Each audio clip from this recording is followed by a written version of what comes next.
América, estaremos estudando mais uma lição da Escola Dominical. Vamos estudar a lição 8 da Revista dos Adultos. O tema da revista é os ataques contra a Igreja de Cristo, a sutileza de Satanás nesses dias que antecede a volta de Jesus Cristo, comentada pelo pastor José Gonçalves. E a lição 8 tem o título A Sutileza do Enfraquecimento da Identidade Pentecostal. Já ultrapassamos então o meio da lição, né? Já estamos na 8. A partir dessa falta só mais 4 para concluirmos o trimestre. E nesse trimestre estamos vendo os ataques, né? Algumas das astúcias, das sutilezas que o inimigo emprega contra a igreja, contra o povo de Deus. E hoje vamos falar sobre mais um ataque que é relacionado ao enfraquecimento da identidade pentecostal. Sabemos que estamos vivendo esse avivamento. Começou no século XX, início do século XX, e estamos no século XXI.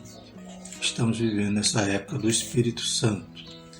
Glórias a Deus. E se esfriar, se essa chama que foi acesa lá em 1906, o fogo pegou ali na Rua Azusa, e esse avivamento também em Chicago, e gerou os frutos, os missionários que vieram ao Brasil, Daniel Bergo na Vingre, no qual então também toda a nação foi incendiada com o poder do Espírito Santo. Se deixarmos essa chama enfraquecer ou apagar, estaremos então à mercê desse ataque que o inimigo ferozmente também investe contra a igreja. Então, que sutileza é essa que estaremos estudando? Os irmãos que desejarem o slide que estaremos utilizando, está na descrição do vídeo o link para download, tanto PDF como PowerPoint. Então, possam compartilhar esse vídeo, se inscrever no canal aqui se não são inscritos no YouTube, para incentivar esse nosso trabalho. O texto da nossa lição diz: E todos foram cheios do Espírito Santo e começaram a falar em outras línguas, conforme o Espírito Santo lhes concedia que falasse. Atos 2:4. Verdade prática. A doutrina do batismo no Espírito Santo e o falar em línguas, como sua evidência, são um distintivo pentecostal mantido pela nossa igreja. Então vamos falar sobre isso, o distintivo pentecostal, ou seja, o emblema, o símbolo, a autenticidade em relação à doutrina pentecostal que cremos, vivemos, pregamos e não podemos deixar sucumbir diante dos ataques do inimigo. A leitura bíblica em classe se encontra em Atos 2, de 1 a 4, 1 Coríntios 12, de 7 a 11. Cumprindo-se o dia de Pentecostes, estavam todos reunidos no mesmo lugar. De repente veio do céu um som como de um vento veemente e impetuoso, e encheu toda a casa em que estavam sentados. E foram vistas por eles línguas repartidas como de fogo, os quais pousaram sobre cada um deles. Todos foram cheios do Espírito Santo e começaram a falar em outras línguas, conforme o Espírito Santo lhe concedia que falasse. 1 Coríntios 12. Mas a manifestação do Espírito é dada a cada um para o que for útil.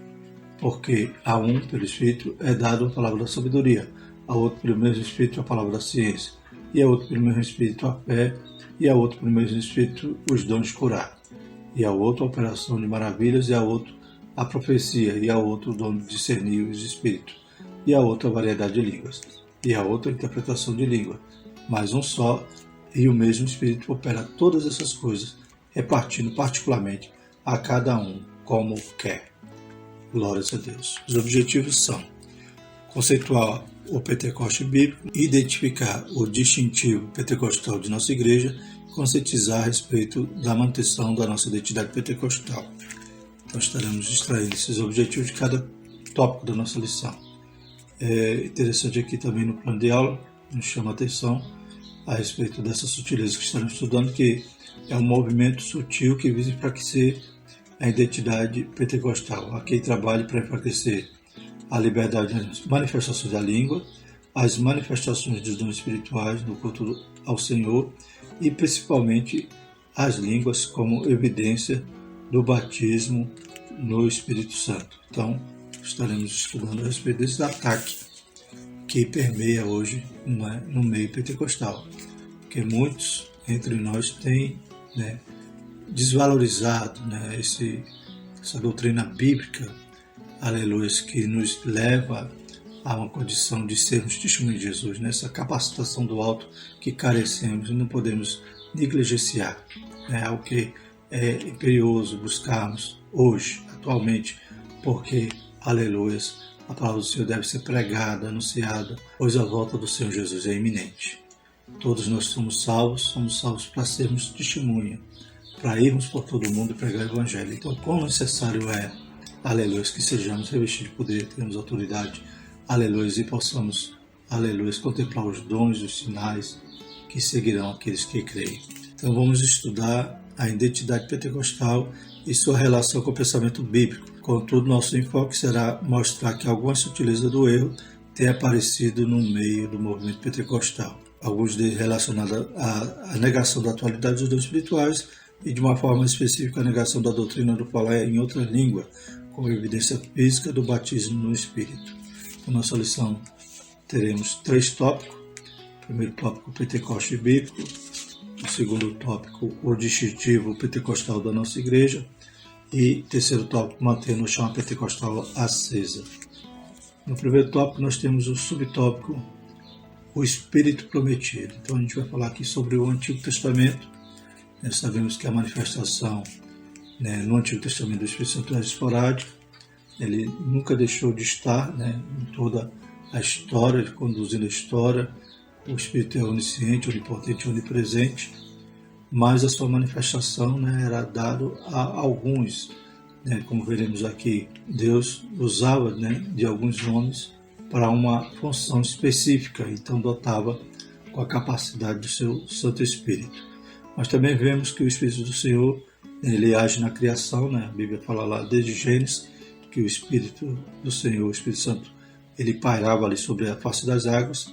Também a gente vê lá em Êxodo, quando Deus manda chamar aqueles artesãos, os capacita com toda a arte de ourives, para trabalhar com ouro, trabalhar com todos aqueles materiais para confeccionar os utensílios do tabernáculo.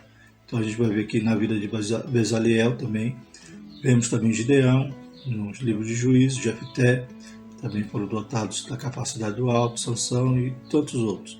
Então na Antiga Aliança há uma excepcionalidade da ação do Espírito de Deus, então era algo excepcional. E Deus então atuava na vida de pessoas escolhidas para obras especiais. Também a gente vê o Espírito Santo na vida dos sacerdotes e profetas e reis. Então Deus manifestava o seu poder na vida desses homens, mas era algo esporádico. Mas havia uma promessa, como veremos aqui, de que o Espírito Santo seria derramado sobre todos aqueles que creem, todos aqueles que fazem parte do povo de Deus, têm então esse acesso, essa promessa sobre suas vidas, de buscar e receber. Pedir e dar-se-vos-á. A Bíblia diz que se o Pai não nega o pão ao seu Filho, imagine Deus também vai negar o seu Santo Espírito. Então, contudo, no Antigo Testamento havia uma promessa do derramamento do Espírito de Deus sobre todos e não apenas sobre pessoas escolhidas ou uma classe especial. Inclusive, na profecia de Joel vai dizer que ia derramar inclusive sobre servos e servas, ou seja, escravos. Então não havia nenhuma limitação. Lá em Joel 2, 28 e 29, ia dizer que depois derramarei meu Espírito sobre toda a carne, vossos filhos e vossas filhas profetizarão, vossos velhos terão sonhos, os vossos jovens terão visões. E também sobre os servos e sobre a serva naquele dia derramarei o meu Espírito. Glórias a Deus. E então havia essa promessa, conforme Isaías 44:3, porque derramarei água sobre o sedento, rio sobre a terra seca, derramarei meu Espírito sobre a tua posteridade e a minha bênção sobre os seus descendentes. Também em Números 11 nós vemos aquele momento em que Deus disse para Moisés escolher aqueles 70 anciões, que Deus ia descer falar com ele, ia tirar do Espírito que havia em Moisés e ia colocar nos anciões. E quando Deus faz assim, eles começam a profetizar, ciente do Espírito, começam a profetizar. E a Bíblia diz que haviam 2 desses anciões que ficaram no arraial, Eldad e Medad, e também começaram a profetizar, fora daquele ambiente ali, na tenda. E o que acontece? Josué vê e vai se queixar a Moisés e pedir para que Moisés os proibisse. E Moisés responde a Josué, perguntando: Josué, tem ciúme de mim? Quem dera que todo o povo profetizasse. Então, esse desejo de Moisés, a promessa de Joel, de Isaías, havia então essa expectância de que um dia o Espírito do Senhor seria derramado. Esse cumprimento ocorre lá no Novo Testamento, o segundo subtópico, o Espírito derramado. A promessa a respeito da vinda do Espírito tem um cumprimento no Novo Testamento. O profeta Joel profetizou a vida do Espírito de uma forma copiosa. Então, essa promessa teve seu fiel cumprimento no dia de Pentecostes e é identificada como batismo no Espírito Santo, Atos 2, de 1 a 4. Então, por que chamamos chamado Pentecostais? Porque a promessa se cumpriu no dia de Pentecostes, que era uma das festas judaicas, 49 dias após a Páscoa. Então, nesse dia dessa festa, que estava ali um grande aglomerado de pessoas de várias nações em Jerusalém, Deus então manifesta seu poder ali e todos foram testemunha disso. No Pentecoste, observamos que o Espírito é derramado sobre toda a carne, sem distinção de sexo, raça ou idade. Isso mostra a universalização da promessa de Deus. Todos os que creem, e não apenas alguns escolhidos, podem ser revestidos pelo Espírito Santo. Não limita-se mais a alguns escolhidos, mas a todos aqueles que creem. É claro que sabemos que o batismo no Espírito Santo é uma bênção distinta da salvação. Então a salvação é uma coisa, o batismo é outra. A salvação você recebe o Espírito Santo, que vem a partir daí morar em nós e começa então o processo de santificação e regeneração, graças à ação do Espírito Santo na nossa vida. Aleluia, quando nós nos rendemos ao Senhor, através também do convencimento do Espírito Santo, Ele que nos propicia tornar aptos a ouvir o chamado e a crer, louvado seja o nome do Senhor. Então nós damos um passo de fé, uma resposta à graça, aceitamos a graça, o Espírito Santo também morar em nós, salvação. E o batismo é algo distinto, algo posterior à salvação. Tive que todos que foram batizados eram salvos anteriormente, como acontece na Samaria, os crentes aceitaram a Jesus, ele pregou, depois veio Pedro e João, então, impõe a mão sobre eles e eles são batizados com o Espírito Santo. Acontece também em Éfeso, quando Paulo chega ali e já havia crentes e os crentes ainda não conheciam sobre o Espírito Santo. Paulo então também ora sobre eles e eles são batizados e falam em línguas estranhas. Então a salvação precede o batismo. Há também a situação na casa de Cornélio, que eles foram salvos e imediatamente também batizados no Espírito Santo. Então a necessidade para que fazemos parte de toda a carne apta a receber o batismo é ser salvo, é crer. Louvado seja o nome do Senhor. Por quê? Porque o batismo tem um propósito, tem uma função específica, revestimento de poder para sermos testemunho de Cristo.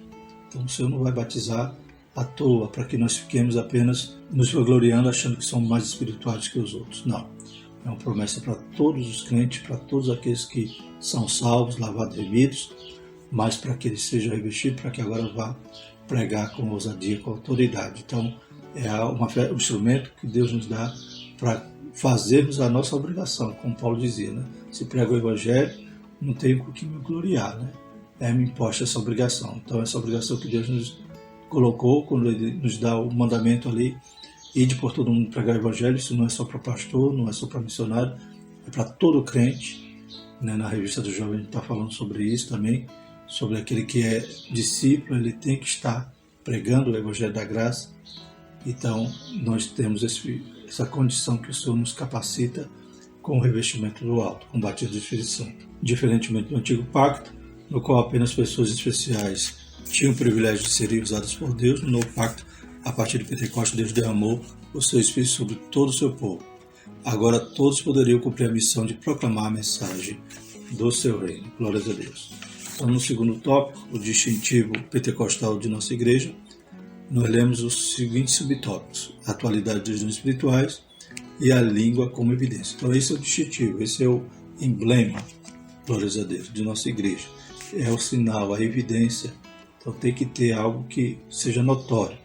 Então, primeiro, a atualidade. Então, nós cremos, nós somos continuistas, cremos que os dons espirituais são para hoje. A gente sabe que muitos se levantaram, como aqui na lição vai falar sobre Agostinho de Hipona, que viveu no século IV, e ele foi que introduziu na igreja a doutrina que os dons já haviam cessado. Porém, o que ele diz não é canônico, não é verdade absoluta. Por quê? Porque um teólogo, um estudioso, né, erra, né? Então, ele não tem inspiração, nem a autoridade, nem a inerrância das Escrituras. Então, a gente percebe que a doutrina que os dons cessaram não está na Bíblia. Pelo contrário, a Bíblia diz, como Paulo diz, né, que nós devemos buscar os melhores dons. Né? Quem dera que todos falassem língua, disse Paulo. Parece que Moisés, no passado, dizendo quem dera que todo o povo profetizasse. Então, vemos que os dons são atuais, nós cremos nisto, em todos os dons espirituais. Né? Nós cremos na cura, nós cremos na operação de maravilha, nós cremos na palavra da sabedoria, na palavra de ciência, na fé. Então, e todos os dons de falar em línguas, dons de interpretar línguas, dons de discernimento de espírito. Então, para nós, pentecostais, aleluia, é uma certeza de que os dons são para hoje, porque hoje nós estamos cumprindo o ID do Senhor. Esses dons e o batismo, tudo isso Deus nos deu para cumprir esta obra. Então, o Agostinho, ele acreditava que os dons haviam cessado com a morte dos apóstolos. No entendimento dele, os dons de fato existiram, contudo haviam sido restritos ao período dos apóstolos. Então, isso aqui é uma definição humana, não é bíblica. Pelo contrário, quando vamos buscar a Escritura, como vamos realmente viver o solo Escritura, né, dos reformadores, porém os reformadores seguiram Agostinho, que, como diz aqui na lição, esse ensino moldou o catolicismo medieval. E mesmo com o advento da grande reforma luterana, os reformadores não conseguiram se desvencilhar dele. Então, esse ensino não foi combatido pelos reformadores. É claro que os reformadores tinham ali uma outra preocupação, né, em relação à fé, né, em relação à salvação.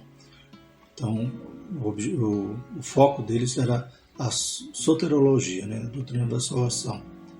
Então, eles não se dedicaram, né, à pneumatologia, não se dedicaram à escatologia, mas sim à soteriologia. Então, a questão da salvação pela fé, para combater, né, todos os desvios doutrinários da igreja medieval, da igreja católica. Então, eles não se ateram a isso.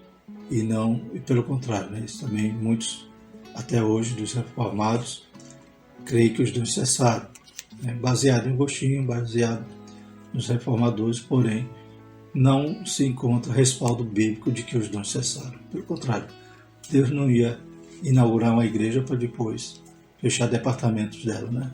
Toda a igreja, aleluia, permanece igual, permanece dotada e dirigida com a cabeça que é Cristo e operacionalizada pelo Espírito Santo. Louvado seja o nome do Senhor.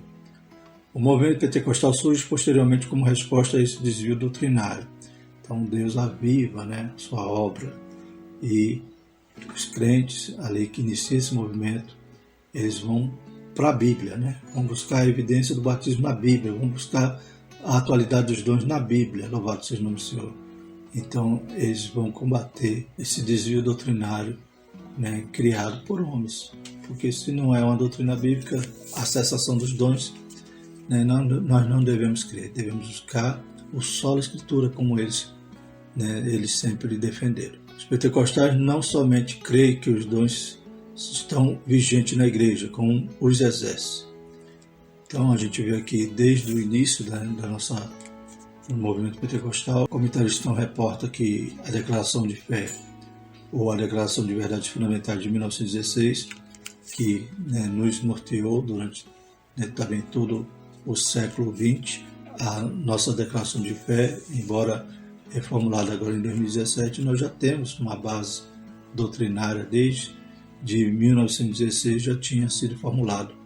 E nela também, em consonância com o que nós temos na nossa declaração atual, né, o comentarista da lição, no livro de apoio, ele mostra várias declarações de fé, né, como, por exemplo, a Declaração de Verdades Fundamentais das Assembleias de Deus de 1924, as doutrinas das Assembleias de Deus Independentes Internacionais Escandinava, né, mostra também o nosso Cremos em 1969, todos eles também, né, consonante ao que nós cremos hoje na nossa declaração de fé, em relação ao batismo do Espírito Santo, em relação à evidência inicial, em relação aos dons espirituais. Então aqui o autor cita a Declaração de Verdades Fundamentais da Assembleia de Deus de 1916, que diz o seguinte: o batismo dos crentes no Espírito Santo é testemunhado pelo sinal físico inicial de falar em outras línguas, conforme o Espírito de Deus lhe dá a capacidade de falar. O falar em línguas, neste caso, é o mesmo em essência que o dom de línguas, mas diferente em propósito e em uso. Então, desde o nosso início, desde os primeiros missionários, nós temos essa verdade, essa doutrina estava já ratificada, através de todos esses teólogos, todos os nossos fundadores. Então, o que começa lá em 1901 em Topeka, depois os avivamentos da Rua Azusa e em Chicago também defendeu essa mesma verdade fundamental, pois buscaram na palavra. Começa lá no seminário bíblico de que eles vão buscar na palavra qual era a evidência e a atualidade. E eles buscam, oram, creem e Deus começa então a batizar. Glórias a Deus. Segundo a história, uma irmã foi batizada no dia 1º de janeiro de 1901. Então, século XX, primeiro dia do século XX, é o século do Espírito e, graças a Deus, o século XXI tem continuado assim. Não podemos deixar a chama se apagar. Nem o pentecostal da primeira geração tinha dúvida quanto a isso.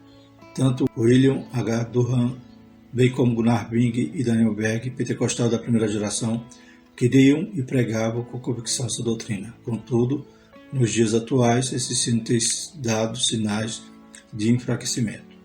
Isso por conta dos ensinamentos sutis que negam a doutrina das línguas como evidência inicial do poderoso batismo pentecostal. A sutileza está em dizer que o falar em outras línguas de fato existe, contudo não é para todos. Então aqui nós temos aqui duas sutilezas. Uma, dizer que pode ser batizado sem falar em línguas. Então a gente vê que na Bíblia nos conta ali, todos os relatos ali que foram batizados com o Espírito Santo, a maioria deles explicitamente dizendo que falaram em outras línguas. O início do movimento pentecostal foi falando em línguas, como evidência e crendo nisto. E hoje, alguém vai tentar distorcer esse ensino, dizer que não é necessário. Então, como evidenciar uma pessoa batizada? Aí vão criar vários mecanismos, várias possibilidades extra-bíblicas. Mas na Bíblia nos mostra a evidência, o sinal ali, o emblema, como estamos dizendo aqui, o distintivo, que é o falar em línguas estranhas. Então, uma das sutilezas é dizer que não precisa falar em línguas para ser batizado com o Espírito Santo.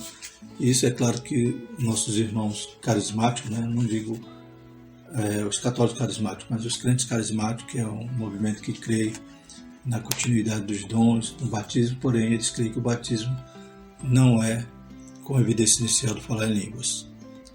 Mas nós, da Assembleia de Deus, ainda cremos assim.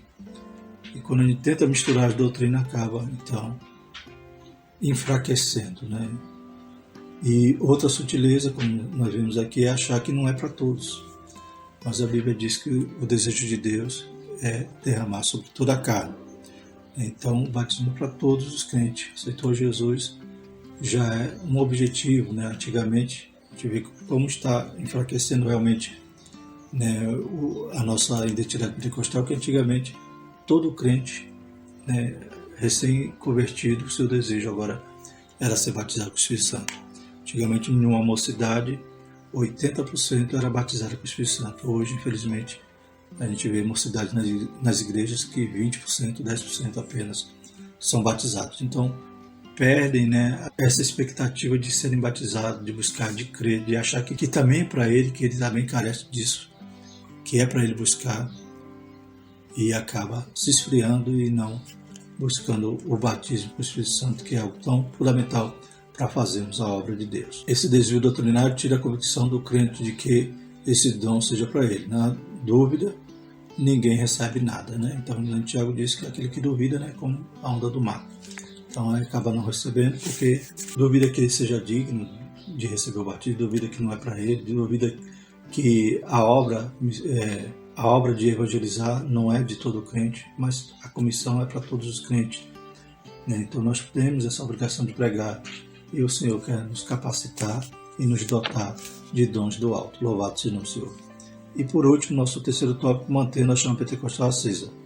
temos 2 subtópicos, a fidelidade da Escritura e o exercício dos dons espirituais. Então, como já falamos aqui, toda a nossa doutrina é baseada na Palavra de Deus.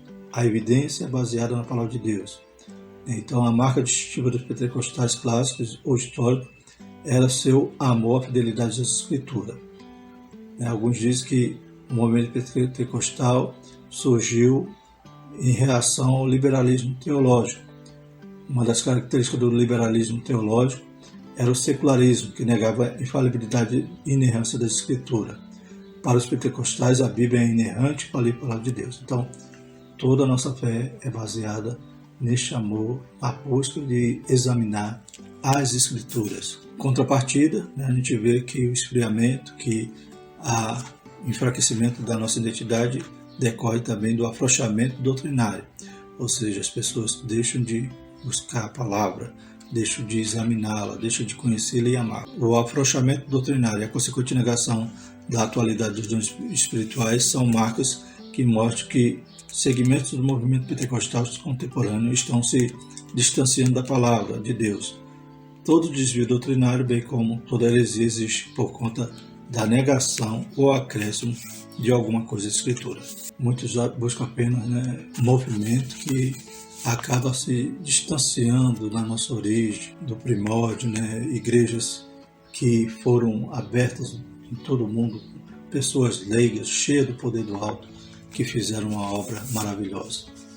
E hoje, infelizmente, os crentes querem ser apenas espectadores de culto, querem apenas estar nos domingos, nas suas igrejas, para assistirem o culto, e não para prestar o culto, e não para viver o Evangelho durante toda a semana, não para socorrer aquele que está necessitado, carente de uma palavra de salvação do seu lado, no trabalho, na escola.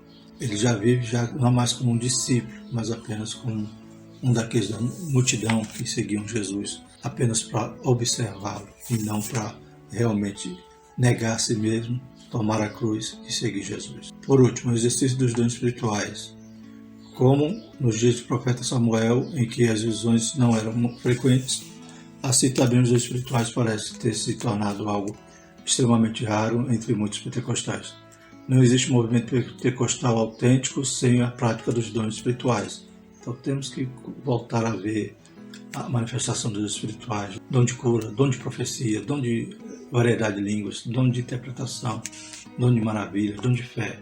Glórias a Deus. O movimento pentecostal tem que estar cheio de fogo, batismo, línguas estranhas, profecia, tudo isso tem que estar fazendo parte desse movimento. O movimento não pode existir somente como uma doutrina árida.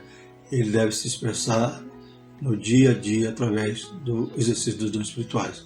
O medo de possíveis abusos não serve como desculpa. Não podemos rejeitar a verdadeira manifestação do Espírito porque merece falso. Outra sutileza é essa, tentar censurar muitos movimentos da igreja e achar que aquilo é meninice, e acabar então cessando tudo, extinguindo todo o Espírito. Não podemos, por causa de algum movimento falso, deixar de buscar o verdadeiro, deixar de viver o verdadeiro pentecostalismo. Concluindo, nessa lição vimos que o movimento pentecostal possui sólida fundamentação bíblica. Vimos também que, como um movimento do Espírito, o pentecostalismo está inserido dentro de certo contexto histórico. Então foi Deus dando uma resposta a todo esse abandono de todas as dádivas que Deus prometeu ao seu povo nos últimos dias. E o movimento pentecostal então vem combater tudo isso. E isso fez consciente de sua missão. Contudo, após um século do seu advento, o movimento passou a dar sinais de esfriamento. Não há dúvida de que o enfraquecimento doutrinário e até mesmo o desvio teológico que nega a manifestação dos dons espirituais está na gênese desse processo. Infelizmente hoje há muitos desvios. A assembleana agora que se envereda por calvinismo já pensou, irmãos. Então não percamos nossa identidade de forma alguma. Louvado seja o nome do Senhor. Que Deus nos ajude. Na próxima lição vamos falar sobre a sutileza do movimento dos desigrejados. Então mais uma astúcia do inimigo agora de colocar na mente das pessoas que podem ser crentes em suas próprias casas. Que Deus nos ajude. É claro que na pandemia não podia sair, mas hoje já podemos nos alegrar com nossos irmãos, congregarmos, aleluia, e edificarmos uns aos outros. Vamos orar agradecendo por esse momento. Senhor nosso Deus, te louvamos, pedimos a tua graça, Pai, viva, Pai, a tua obra. Desperta, derrama o teu Espírito sobre todos nós, Pai. Batiza, Pai, jovens, senhoras, senhores, crianças, Pai, anciãos, todos, para que possamos estar cheios, Pai, aleluia, do teu poder para fazer, Pai, a tua obra, fazer, cumprir, Pai, aleluia, o teu mandamento de pregar, aleluia, a tua palavra. Deus poderoso e santo, ajuda a tua igreja nesses últimos dias, em nome de Jesus. Que a graça do nosso Senhor e o amor de Deus e a comunhão do Espírito Santo seja conosco, hoje e sempre. Amém.